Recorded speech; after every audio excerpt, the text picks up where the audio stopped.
Greetings, dear viewer, and welcome to Purposes Crossed, where I hope that people who are called by Jesus for different purposes cross paths and exchange ideas.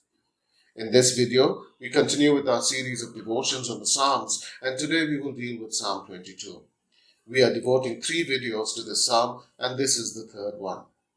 In the first video, we looked at the nature of language in prophecies inside poetry, and we saw that because poetic language is fluid, we should refrain from basing any doctrine too heavily on parts of poetry. In the second video, we looked at how people before Jesus would have interpreted the psalm. In this video, we will look at interpreting the psalm in light of Jesus' crucifixion. If we read Psalm 22 after reading the gospel accounts of Jesus' crucifixion and with the crucifixion in mind, it is quite difficult to imagine that the psalm was written centuries before the event.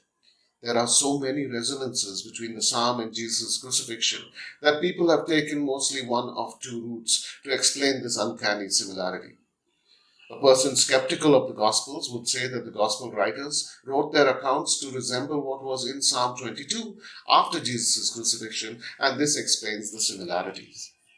On the other hand, a person who trusts the Scriptures may say that Psalm 22 was a prophecy about the crucifixion, and this explains the similarities. I, quite obviously, do not take the skeptical route, and that's for 2 reasons. First, the cry of dereliction uttered by Jesus from the cross is a source of embarrassment for the church. To say that Jesus was forsaken by God, that is not something that you would make up. It would therefore have been much easier just to omit the cry of dereliction, assuming Jesus said it, rather than artificially add elements to the crucifixion narrative in an attempt to demonstrate that a psalm was a prophecy about the crucifixion.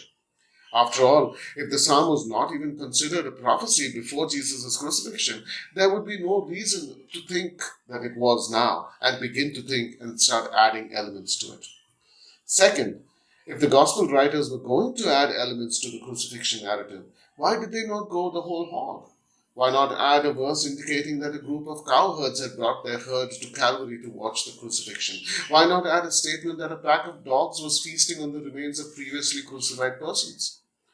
The very fact that they did not do such things indicates considerable restraint on their part, which would certainly have been lacking from people who were trying to make up a fantastical story of prophetic fulfillment.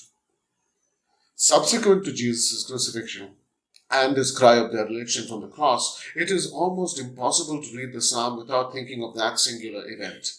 The formerly intense but general suffering described by David became, following the first Good Friday, a song about the intense but specific suffering of Jesus on the cross.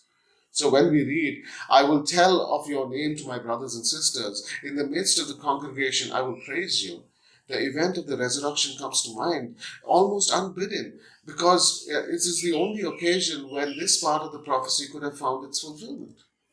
But we must observe that the psalm does not contain a statement about the death of the psalmist.